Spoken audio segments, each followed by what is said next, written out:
Beyonce. Beyonce, she is one of the biggest artists of all time. It is no denying.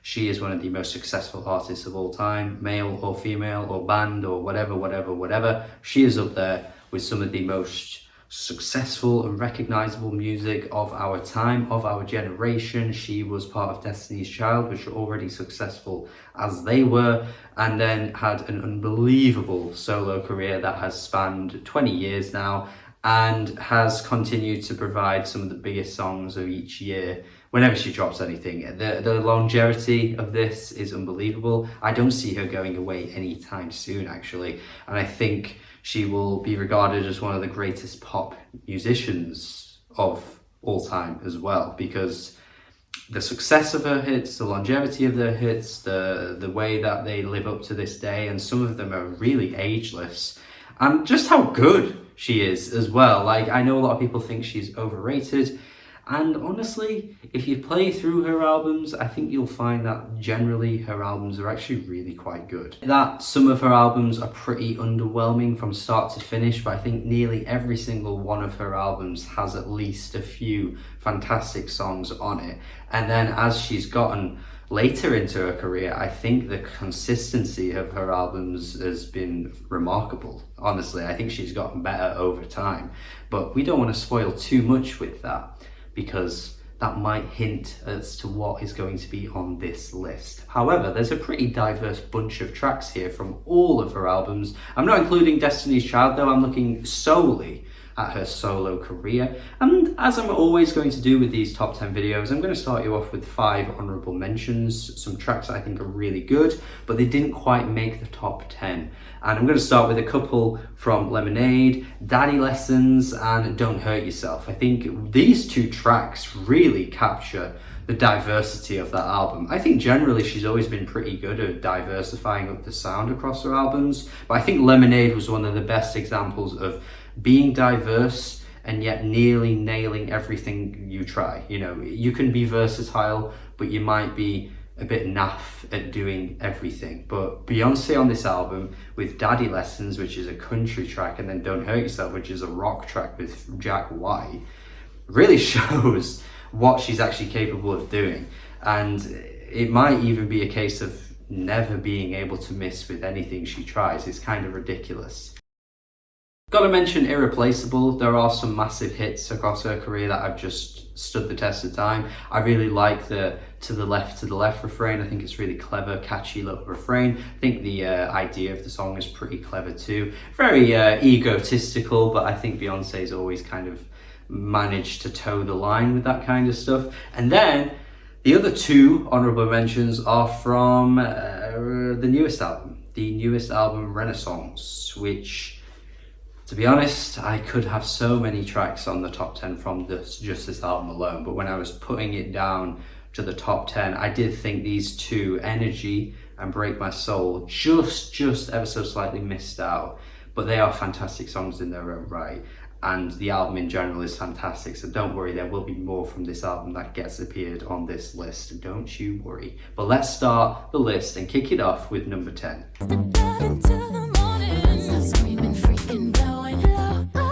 It's no surprising that this makes my top 10 list, considering it's almost like the proto Renaissance, really. You know, back in 2013, she was doing a track like this, which was basically the blueprint for what she did on the Renaissance album, which is bizarre to think that there's a 9-year gap, but the sort of sexual nature of this track, the raunchiness, the sauciness, is absolutely all over Renaissance. And this one probably goes even further with how like sexual it gets, but also it's got a really danceable, nice, sultry groove to it. I think it's a really good track. I mean, she's going really, you know, on the nose with the lyrics, but I've always had such a soft spot for this track. I just think it's such a fun time. And for me, while this album is massively acclaimed in her discography, and while it wasn't one of the biggest songs from the album, I actually think it's the best one from it. I just have such a great time with this one. Shout out to Rocket as well, because I think Rocket does a similar thing, but Rocket isn't quite as bouncy and as vibrant as this track, and this is why Blow makes it onto my list.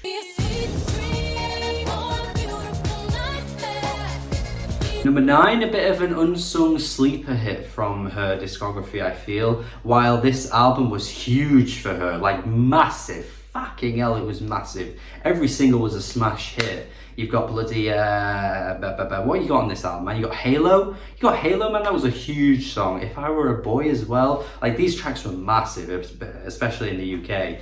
And this was a big hit too, but I don't feel like it got as played as much as Sweet Dreams. I think it's a really good track. I feel like there's a darkness to the bass of this track. It just kind of like lingers a little bit. And I think it just sounds really cool, and it's just a bit more of like a weird undertone to the vocals, and the way everything kind of just has this strange atmosphere. But it also is just like a banging smash pop hit as well. At the core of it all, it is, but it's just got that extra layer of darkness, which I really like. And the chorus, I think, is fantastic as well.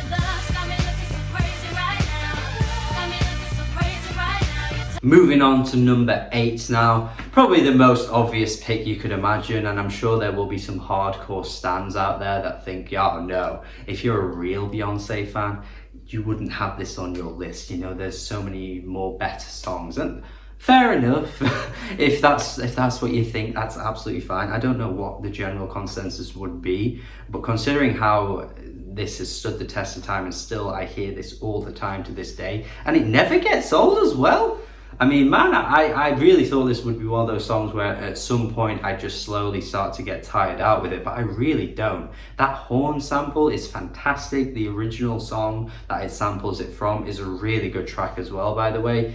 And I think it's utilized so perfectly in this song. It just elevates everything. It's got such a bombastic nature to it as well. And then when they kind of like fade out the track and then fade back in, like it's such a great use of it, and it just kind of keeps you waiting for it to come back.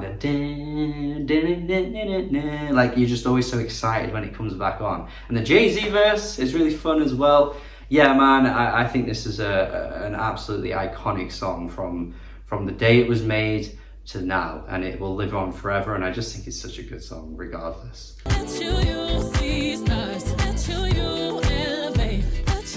Yep, the first mention of Renaissance in this official top 10 list, Cuff It, which has recently, as of recording this video, has become a bit of a hit. I think it's the newest single from Renaissance. Again, like I say, from the release of this video, that is where we're at right now, and it's such a great pick.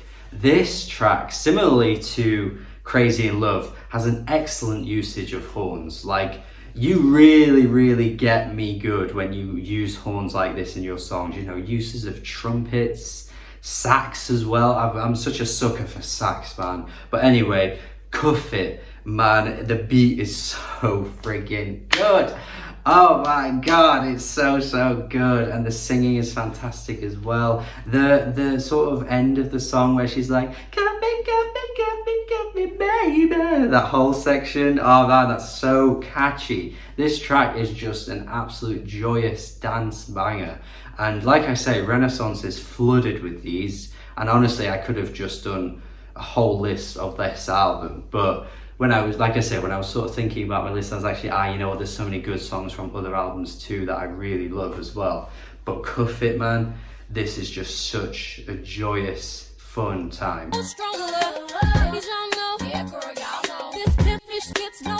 And number 6, another one that to me feels like its own sleeper hit from its own album, B-Day. We got Green Light. This to me is the best track from the album. I think the energy of this track is really great and infectious. I feel like when she ups it a little bit and gives you more upbeat tracks, they are just some of her best songs ever.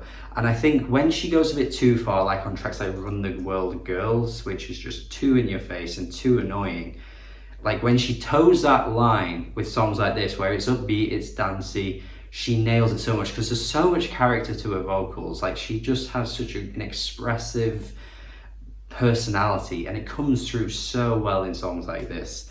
And I really like the whole green light concept as well. I think it's really fun. I think it's a really underutilized concept in music as well, because I think another great aspect of this idea is used in another song, which is rare for me to suggest you listen to a John Legend song, because I think I never do that on this channel. I don't usually really like John Legend that much.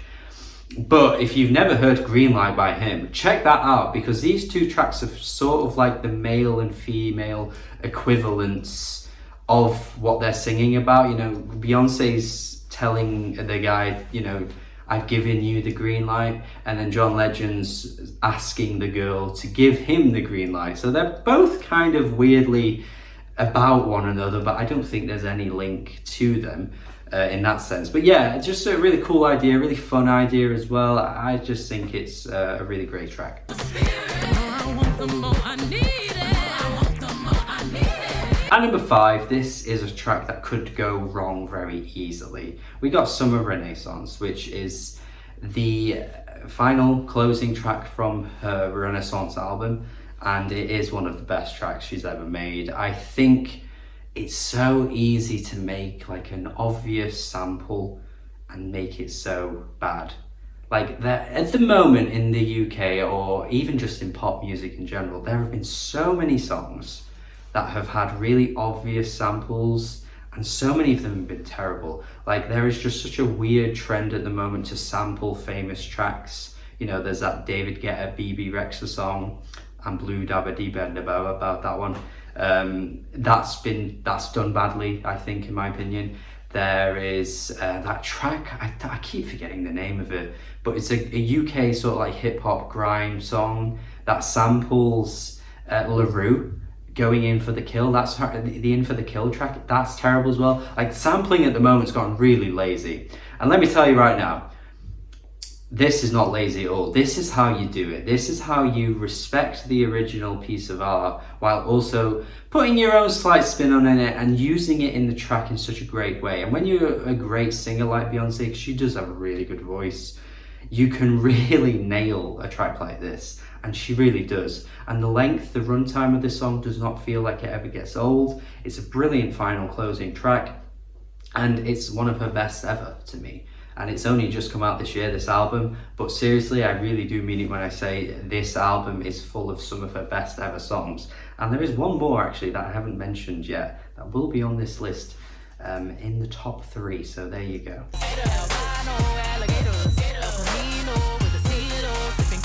And number 4, the big sort of come together, inspiring, empowering anthem from Lemonade, Formation, which I think is one of her most creative tracks ever. I think somehow she managed to pull this off in such a strange way. I don't really know how it works, but she did quite a few of these ideas that have like sort of hip hop elements on her tracks and in her vocals on the album before this. Beyonce, the self-titled album, and I think some of those tracks didn't quite work for me personally. I never quite got into them, but this is where she nails it, and the beat is just so dirty, and everything about it just feels so like messy in the best kind of way. The cool little ad-libs of the and that's like that part I think is really fun as well. Yeah, I think this is a really cool track for her. I think she's sort of using modern influence from, like I say, hip-hop and R&B fusions of the modern day and putting her own Beyonce spin on it, which makes it one of her most recognizable and fun tracks. And yeah, like I say, it's got that empowering side to it too, you know, the whole come on ladies, let's get into formation. That could be really cringe, I think, but it doesn't end up being like that. I don't feel like it is. She does a good job of kind of towing the line with it. Once again, like I say, just towing the line, not going too over the top, but, you know, doing it well enough.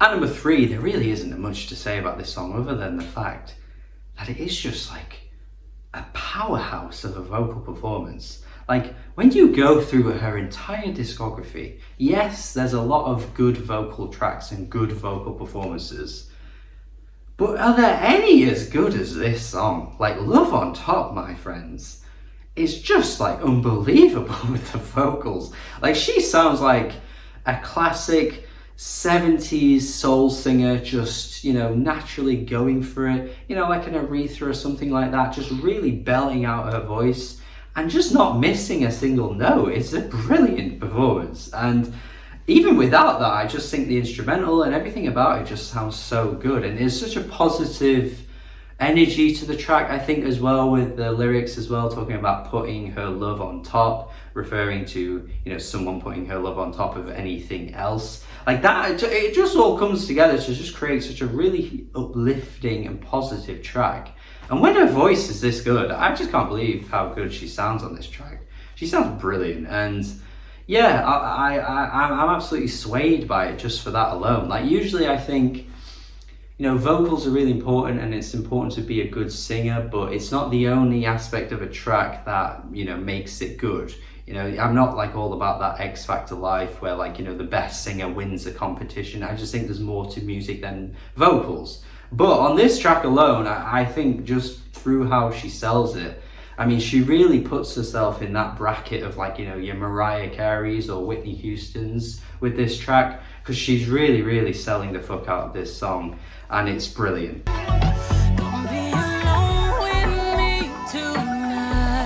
As I already told you, there was going to be another Renaissance track, and this, for me, is my favourite of the bunch, Virgo's Groove. This has no right to be as good as it is for the long time that it is, because dancey pop music does have a bit of a shelf life. Like, I don't necessarily think you could make you know, a fun, groovy, disco-y dance track that can go on for more than like 5 minutes, really. Yes, you can, and there's examples of it out there, but there's usually a bit of a shelf life, and I just don't think this track ever hits that.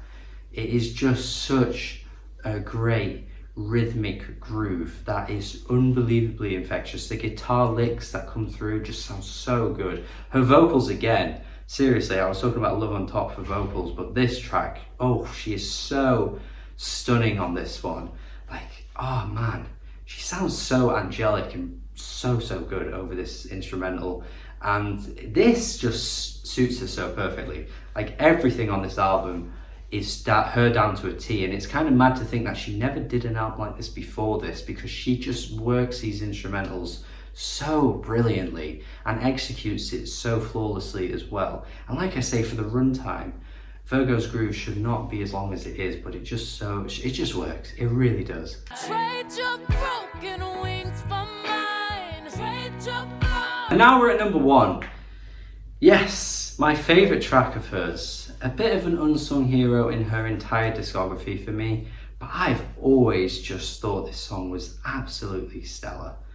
I think All Night is just an achievement for any artist to make a song like this. There is just something about it, man, that is absolutely wonderful. Like, the instrumental, the sample usage, again, like, there's quite a few tracks on this album that have really, really specific samples that make the songs what they are.